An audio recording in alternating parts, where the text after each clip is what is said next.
All right, we have another couple of writers to listen to before we have an intermission. So here is coming, once I've found my paper. I've looked at these twice already. Okay. So the next writer is a singer, songwriter, musician, and poet. She leads two bands, Prairie Dog, you can, by the way, buy the LP over there, and Make. She's currently working on a new record for Make and a book of short stories. She has a master's in poetry from San Francisco State. Please welcome on stage Sarah Beth Nelson.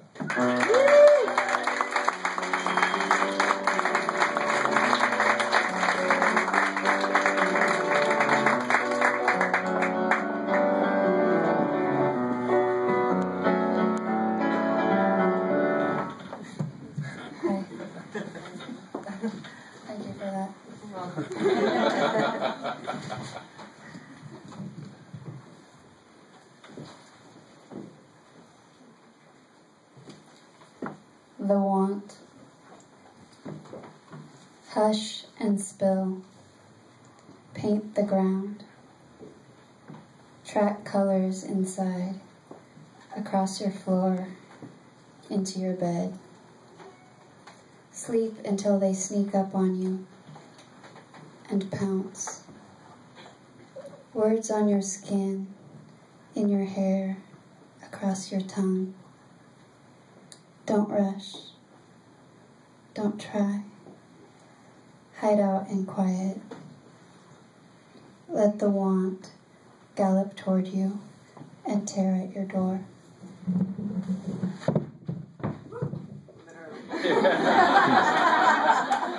I hired him to do that.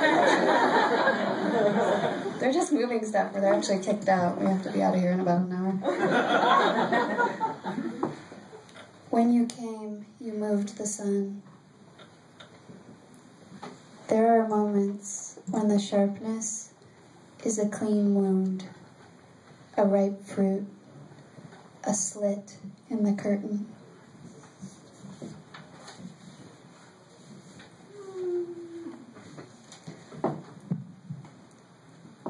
A trip around the sun. The whole time we sat outside talking. We sat outside talking for a year. I never touched you. That's why you told me so many things.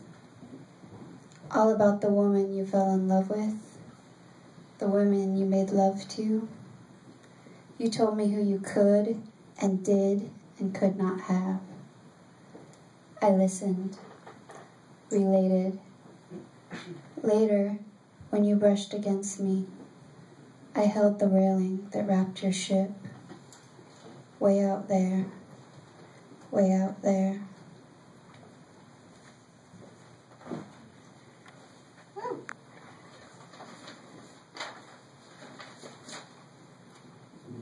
Atlantic poem. I dreamt of lying in grass, close cropped, a mane, as he grew for me to be someone else, still a singed swan under a red sky. Inside the diamond, I intrude on each blade, heal the silver planks of November Rockaway. She drops copper lids, a claw, dune caught, shattered in sand, no idea where dreams crawl from. Stirring seagrass, foaming the swells, she comes with water through fertile ravine, silt-like, alluvial, ragged with rushes, roaring with birds.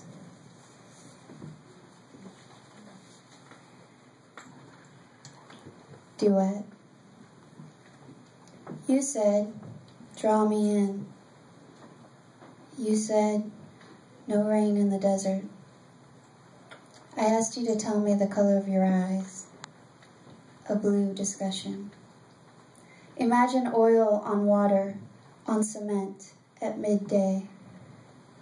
You said, wrap yourself around me. A tremor sent the metronome skidding off the shelf. You said, whispering very close to my lips, "Wait. Wait. There can only be one first time." I read the words on your inner arm, let you lick confusion from my tongue. I brought you to the birthplace of breath.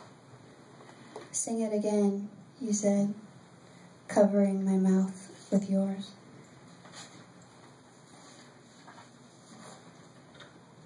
Postscript. The next time you pull a snake out of a swimming pool, think of me. When you wake at 3 in the morning to kill a scorpion in your sink, think of me.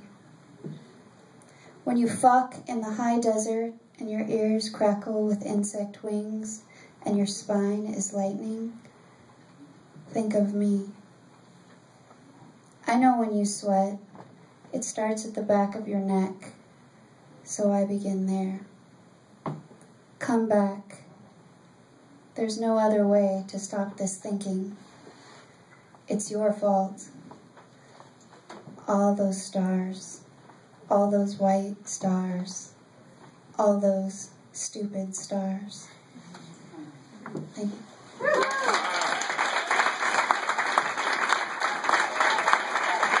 Beautiful. Give it up for Sarah Beth Nelson. And a beautiful voice as well. It's time to have our last writer before the intermission. He was born and raised in Philadelphia and has lived in DC, Melbourne, and Tokyo.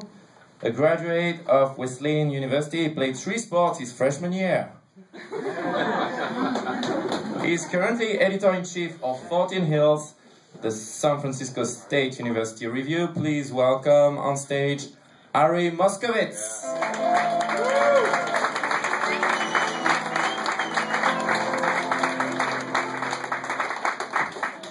Thank you. I'm so happy to be here. Thank you, Veronica and Jennifer. It's just so cool looking out at this place. It's surreal. So I got a story to read you guys. It's takes place 2005, but it's like the second half of the story. So the guy that is sort of the protagonist, he was a child. He grew up watching a lot of 80s movies. So take that as it will. And things didn't turn out as they do in 80s movies for him, so he's kind of a little bit bitter. All right, this story is called Hostile Sex.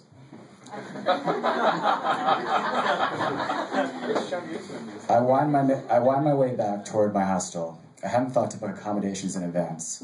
I'm paying the equivalent of $65 US per night for my spontaneity. There are 8 beds in my room, and they're all full. It's a mixed dorm, which I assume would be a mix of men and women. But the numbers tell a different story. There are 7 of us guys, and 1 woman. The 1 woman has a bed that is perpendicular to mine. She's sitting on it, folding clothes and rearranging a massive suitcase. I start talking to her. "Hey, first time here?" "Yes." I smile. "Where are you from?" Trying to be casual but friendly. "Northern California." She makes eye contact, her eyes are white, surrounding deep brown teacups. "Me too," I lie. And then I lie some more. "It's a great part of the country. I went to college back east, but now I'm back working for my dad." "Oh, cool. Doing what?" "Well, I know this sounds a little ridiculous, but he owns a vineyard in Napa. I sort of oversee operations. Truth is that I've only visited California once. My parents took me to San Diego Zoo when I was in 5th grade. We went to SeaWorld and I watched whales do a bunch of tricks. They splashed water on the front row and people clapped. I was a little terrified of these massive sea creatures and a little sad that they spent all day doing tricks. Then we visited a distant cousin in Ventura. My parents rattled on about how people like my cousin were fortunate to live in a place where they could own fruit trees in their yards. He told me he picked his own lemons for lemonade and squeezed his own oranges for daily fresh squeezed orange juice. If I behaved myself and didn't fight with my sister for the duration of the trip from San Diego to Ventura, then I could have as many oranges as I wanted. Maybe that's why I decided I could get away with a little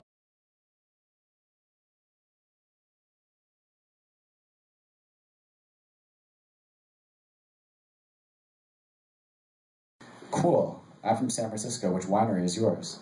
The problem with lying is that you don't always anticipate the most basic questions. Markson Winery. Pretty good, I thought. Never heard of it, she said. I'm not surprised. We're a family winery and we don't do any big distribution deals. We sell mostly exclusively to high-end restaurants and to people with wine memberships. She returned to her bags and kept rearranging her stuff. I saw a condom slip out of her toiletry bag, which she quickly recovered into her purse. I should mention that everything I'm telling you took place in Dublin in 2005 when I just graduated high school and I was still a virgin. Sure, we had internet cafes and cell phones, but we didn't have smartphones. I wouldn't be surprised if someone smarter than me writes a doctoral paper on how these were the last years of men lying to women to gain sexual favor. There was no way that she could pop open her phone and check to see if the winery existed. She couldn't head to the bathroom and pull up Google and expose me for a fraud. Impromptu lives would have a few more years before the culture of lying would forever be shattered by smart filmmakers. An hour later, we were on the way to the pub. An hour after that, we were singing U2 ballads at the top of our lungs. I don't really learn much about the girl from the hostel other than her name. It's Ramona. The night dissolves and shifts around, and now we're leaving the pub. I've lost track of how much Guinness we've consumed. Outside the pubs on Temple Street, light rain tapers into a thick fog. Foggy out there, aye boy, a drunken Irishman shouts over the din of music at us. Ramona smiles at him. I don't have any reason to be jealous, but I've noticed that all she does is smile big at every Irishman that buys her a pint and pays her an ounce of attention. The two Irish friends who've been visiting in Cork have only recently stopped telling me how easy American women are. Colin's deep southern accent is vibrating around in my head. I keep hearing him say, "Those Americans, boy, they'll write polish your wee knob, they will. See, Irish girls here, they think it's slutty. You could date one of them for years, man, and they won't do that. They think it's dirty, Catholic guilt and all that. You Americans, though. Right easy, mate. Always good crack." As annoyed as I am with all of Ramona's easy attention, I think that maybe I can pull this off, if only because we're staying at the same hostel. Path of least resistance. We stumble from pub to pub, and finally I'm dragging her by the arm back to the hostel. She's wearing heels, not the best choice for the weather conditions, and she's clip-clopping like a drunken pony. She's telling me about how U2 is probably the greatest band in the history of the universe. No, she says, the history of mankind. I don't correct her. She's leaning into me. I've been drinking Guinness and she's been drinking Magners. I'm not sure if she's drunk, but she's become more talkative. I've learned new information about her. She loves U2. Absolutely adores Bono. It's not just that he's a rock and roll star, but he sings music with soul. He gives back to the world. He cares about problems in places like Africa. He's more than a rock star. He's a role model for us all, she says. I've also learned that she's a second-generation Filipino-American. I've already made the mistake of calling her a Filipino princess, and she's corrected me. Her face has hard lines that connect her jaw to her forehead. Her hair is a giant swirl of black, and she keeps sucking bits of it into her mouth. She's told me that it's one of those bad habits she's trying to quit, like smoking cigarettes. I ask her for one, and she obliges, and now we're walking in Dublin back to the hostel, and she's talking about how she's interested in burlesque dance. Now she's part of a burlesque dance group, and sometimes she goes topless, and might never get tired of staring at her. I take a glance at her breasts, and they do seem firm. They sit high on her chest, and I wonder for a second if maybe they're not real, and all the beers made me feel philosophical about things. It's not lost to me that maybe she's lying to me as well. For all I know, we're two Americans stumbling around Dublin at 2 a.m. lying about our lives, because we both think we're so boring that no one in their right minds would find either of us attractive. And that makes me sad.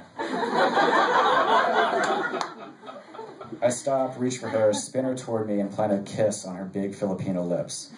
I wish I'd come up with a better simile, but they really do feel like two memory foam pillows. She kisses me back tentatively at first, then with more certainty. I think back to the condom in her purse that I noticed earlier. There's no way I can have sex with her in the hostel. Now that there's 6 guys in the room. 1 or 2 maybe, but definitely not with such a crowd. She's leaning into me and I'm leaning into her. And then we're kissing and her body radiates heat and I'm pushing her against a building. And I feel safe because there's some cover from the fog. Then a bunch of drunk Irish walk past and start yelling at us to get a room, and I feel self-conscious. He stops kissing me and the moment or whatever it was is past. I don't feel comfortable with her, and I wonder if she's already thinking about how she's wasted her night and she simply have stumbled home with a pack of intoxicated Irish flesh, rather than me. We walk through the doors of the hostel, and the harsh fluorescent light breaks down whatever's left of the fog. We begin climbing the stairs back to her room. and I'm thinking about my high school girlfriend who dumped me for a guitar player. That was a lot of fun, she says. Yeah, it was. At the top of the stairs, we were walking past the showers. There's a bold sign on the door that says that showers are not permitted after 10 p.m., so that other guests can sleep. I see the sign, and then I'm pulling her into the women's bathroom. What are you doing, she asks. Her voice betrays no emotion. She asks me like she'd ask a friend on the phone about Sunday brunch. I don't say anything. I push her into the showers, and then my lips are on her again. This time I'm kissing her neck and her ears and running my hands down her back. I reach under her dress and pull down her underwear. She keeps her heels on and steps out of her underwear with surprising alacrity.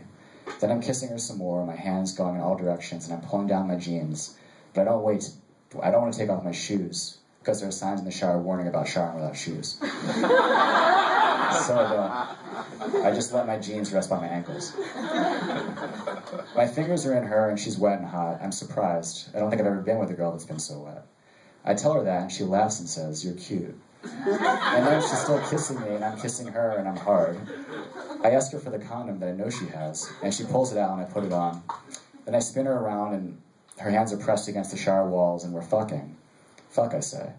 Fuck, that feels good, she says. Fuck, I say again. She's moaning at an increasing pitch. I begin to worry that we're going to get in trouble. So I tell her that I'm about to come. And then I do come, and I pull out, and I'm breathing hard. Wow, she says. Yeah, wow, I say back. She pulls on her underwear and smooths her dress. I'm surprised at how rehearsed it all seems. Well, I'm going to brush my teeth and go to bed, she says. I nod at her. Sounds good, I say. See you tomorrow. We can get brunch or something. She doesn't reply, already heading out to the door to get her toothbrush. I left my key in the room, and when she doesn't return after 5 minutes, I walk downstairs and ask the night manager for a spare key. He remembers me, and we start talking about U2. Like everyone here, he thinks they're the greatest band ever. Thank you.